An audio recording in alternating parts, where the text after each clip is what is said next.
ዛሬ ስለ አንድ ጥንታዊ እጅግ በጣም ጠቃሚ የተፈጥሮ ስጦታ እንነጋገራለን። እርሱም የቅርንፉድ ሻይ ነው። ቅርንፉድ ቅመምነቱ ከምግብ ጋር ብቻ ሳይሆን ከጥንት ጊዜ ጀምሮ ለጤናችን የሚሰጠው በርካታ ጥቅሞች ይታወቃል።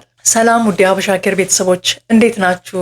በዛሬው ቪዲዮአችን የቅርንፉድ ሻይ ምን አስደናቂ ጥቅሞች እንዳሉት፣ መቼ መጠጣት እንዳለብንና በምን ያህል መጠን መጠቀም እንደሚገባን በጥልቀት እንመለከታለን። ቅርንፉድ በዋነኛነት የሚታወቀው እንደ ቅመም ቢሆንም በመካከለኛው ምስራቅ፣ በእስያና በአፍሪካ ባህላዊ ሕክምናዎች ውስጥ ለዘመናት ሲያገለግል ቆይቷል። የቅርንፉድ ሻይ እንደ ተፈጥሯዊ መድኃኒት በሰፊው ጥቅም ላይ ይውላል።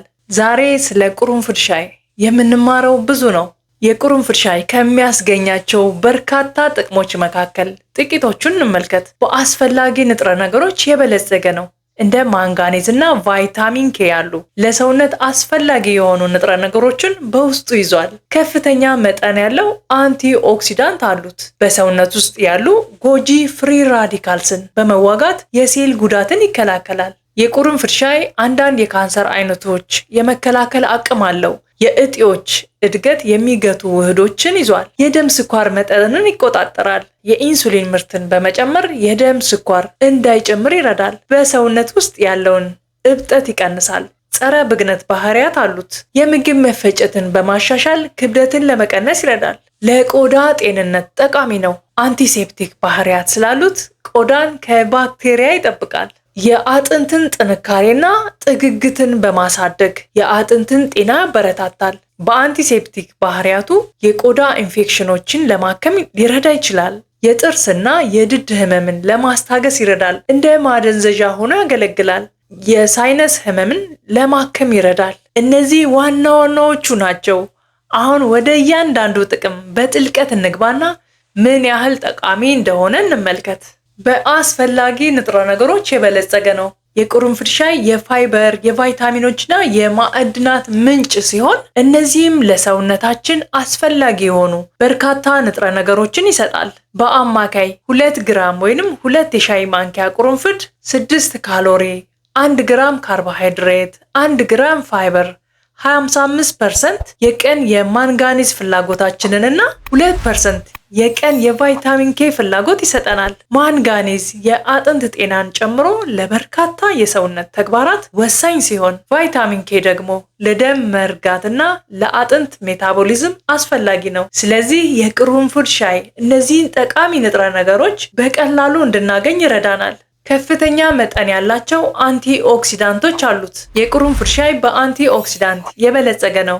አንቲ ኦክሲዳንት በሰውነት ውስጥ ፍሪ ራዲካልስ በመባል የሚታወቁ ጎጂ ሞሊኪዩሎችን በመዋጋት የኦክሲዴቲቭ ጭንቀትን በመቀነስ ለተለያዩ ስር የሰደዱ የጤና ችግሮች እንዳንጋለጥ ይረዳሉ። ፍሪ ራዲካልስ የሰውነት ሴሎቻችንን ሊጎዱና ለተለያዩ በሽታዎች፣ ለልብ ህመም እና ለአንዳንድ የካንሰር አይነቶች ሊያጋልጡን ይችላሉ። የቅርንፉድ ሻይ ደግሞ እነዚህን ፍሪ ራዲካልስ በመዋጋት የሰውነት ሴሎቻችን ከጉዳት ይከላከላል። ይህ ደግሞ አጠቃላይ ጤንነታችንን በማሻሻል የልብ ህመምና አንዳንድ የካንሰር በሽታዎች የመከላከል አጠቃላይ ጤናችንን በማሻሻል የልብ ህመም እንዲሁም አንዳንድ የካንሰር በሽታዎች የመከሰት እድልን ይቀንሳል።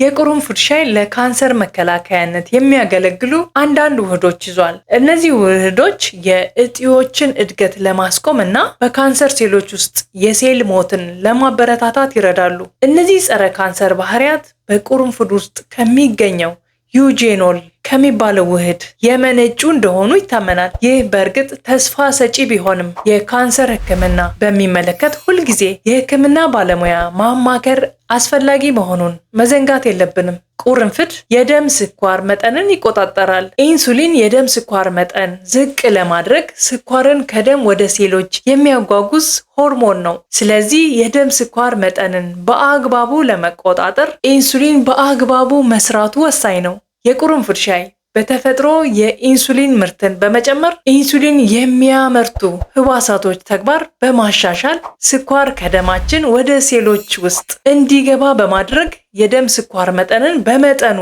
እንዲቆጣጠር ይረዳል። ይህም የስኳር ህመምተኞችን ጨምሮ ለብዙ ሰዎች ጠቃሚ ሊሆን ይችላል። የቁርንፍድ ሻይ በሰውነት ውስጥ ያለውን እብጠትን የሚቀንሱ በርካታ ውህዶችን በውስጡ ይዟል።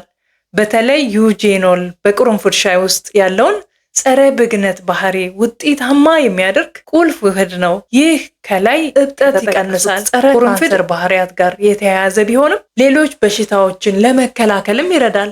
እንደ አርተራይትስ እና ተዛማጅ ምልክቶች ያሉ በርካታ በሽታዎችን ለመከላከል ይረዳል። እነዚህ ባህሪያት ከሌሎች ጥቃቅን የሰውነት እብጠት ጋር የተያያዙ የጤና መታወክ ምልክቶችን ለመቆጣጠርና እንዳይባባሱ ለመከላከል ጠቃሚ ነው።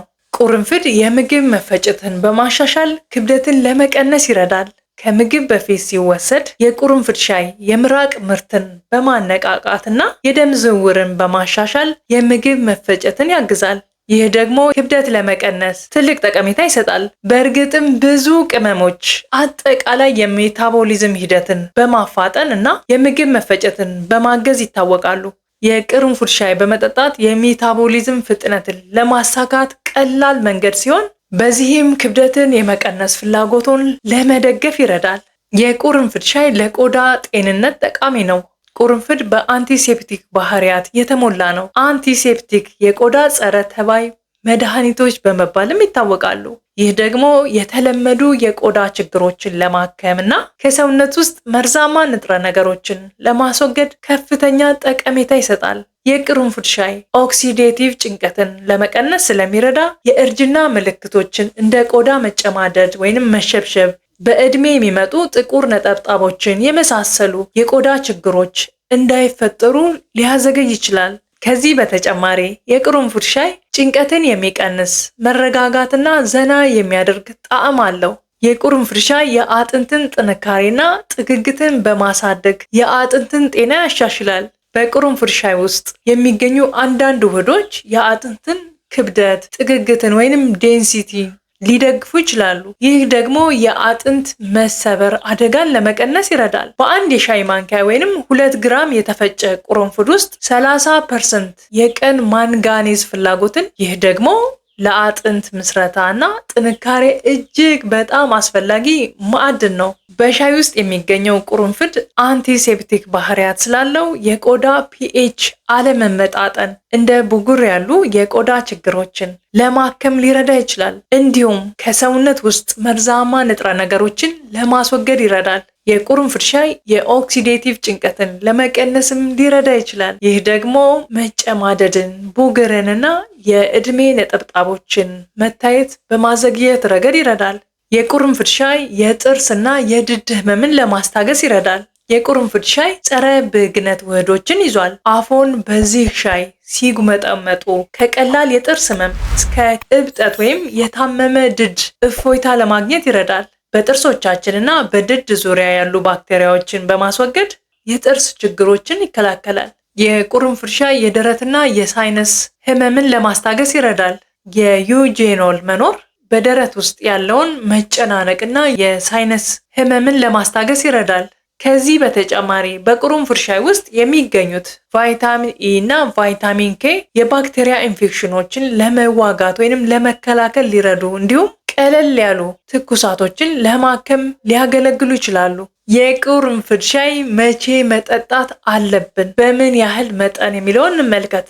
ለምግብ መፈጨትና ለክብደት መቀነስ ከሆነ ከምግብ በፊት መጠጣት የምግብ መፈጨትን በማነቃቃት ይረዳል። ለጥርስና ድድ ህመም ከሆነ ህመም ሲሰማዎት አፎን በሻይ ማጉመጥመጥ ይችላሉ። በጉንፋንና ሳይነስ ምክንያት ከሆነ ጉንፋን ሲይዞ ወይም የአፍንጫ መዘጋት ሲሰማዎት ይጠጡ። ለአጠቃላይ ጤና በማንኛውም ጊዜ በቀን 1 ወይም 2 ኩባያ መጠጣት ይችላሉ።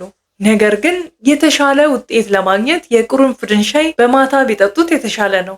በምን ያህል መጠን ይጠጣ ለሚለው ጥያቄ እንደ ማንኛውም የተፈጥሮ መድኃኒት የቁርንፍድ ሻይን በመለኪያ መጠቀም አስፈላጊ ነው። በቀን ከ1 እስከ 2 የሻይ ኩባያ፣ ከዚያ ማለፍ የለቦትም። ከመጠን በላይ መጠቀም የጎንዮሽ ጉዳቶችን ሊያስከትል ይችላል። በአብዛኛው ጊዜ ለምግብነት ጥቅም ላይ የሚውሉ ቅመሞች ብዙም የጎንዮሽ ጉዳት የላቸውም። ሆኖም እንደ ማንኛውም የተፈጥሮ መድኃኒቶች ሁሉ ከመጠን በላይ ሲጠጡ አንዳንድ የጎንዮሽ ጉዳቶችን ሊያስከትል ይችላል። በቀን ከ1 ወይም ከ2 ኩባያ በላይ ከጠጡ ሊከሰቱ የሚችሉ የጎንዮሽ ጉዳቶችም አሉ። ከነዚህም መካከል የአንጀት ችግር፣ ድካምና የጡንቻ ህመም ይገኙበታል።